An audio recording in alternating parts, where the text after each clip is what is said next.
How to reset network settings on the iPhone 16 series.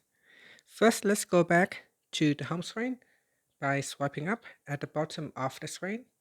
From the home screen, tap on Settings. Then in the Settings page, scroll down and then tap on General.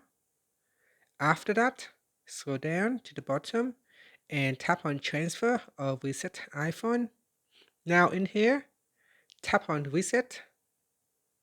Then tap on Reset Network Settings. Then tap on Reset Network Settings. Now see that this will delete all network settings, returning them to factory default. And that's it. This process should be very quick.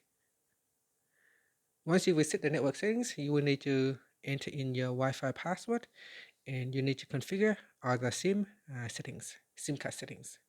And that's it. Thank you for watching this video. Please like and subscribe to my channel for my videos.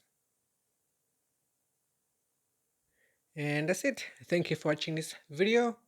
Please like and subscribe to my channel for my videos.